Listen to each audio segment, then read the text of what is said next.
Sementara itu, Kapendam 9 Udayana Kolonel J. Hotman Hutahayan menggelar acara simekrame dengan insan pers, media cetak, elektronik, dan online sebali.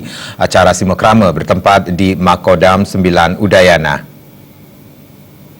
Sejahtera bagi kita semua. Kapendam menyampaikan bahwa acara simekrame ini untuk mempererat hubungan silaturahmi juga merupakan sarana komunikasi sosial dalam rangka membangun kesamaan visi guna menciptakan situasi yang tetap kondusif di wilayah Bali. Kodam 9 Udayana, khususnya Pendam 9 Udayana, telah lama menjalin hubungan kemitraan dan saling bersinergi dengan jajaran kehumasan maupun media dalam rangka membantu terciptanya keamanan dan kenyamanan masyarakat melalui media komunikasi publik. Pendam 9 Udayana sebagai public relation bagi Kodam 9 Udayana memiliki lingkup tugas yang berkaitan erat dengan media informasi serta komunikasi. Berharap melalui acara seperti ini semakin memperkuat hubungan kerjasama atau kemitraan antara Kodam 9 Udayana dengan pimpinan media dan rekan wartawan. Sementara itu, Pangdam 9 Udayana, Majen TNI Beni Susianto mengajak kalangan wartawan bersama membangun pesan komunikasi positif yang dapat menciptakan situasi kondusif di tengah masyarakat menjelang yaitu Pilkada dan IMF World Bank.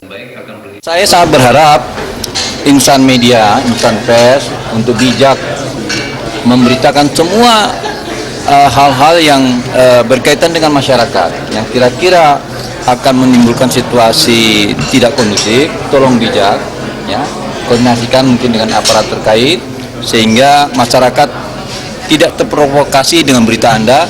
Justru nanti akan tercipta kondisi yang tidak dinamis, tidak kondusif, ya, gitu Mas.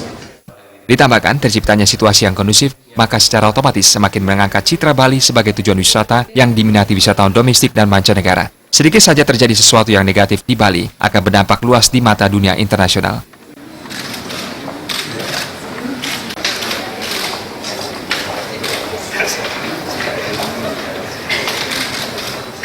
Anggara Tanah, Bali TV.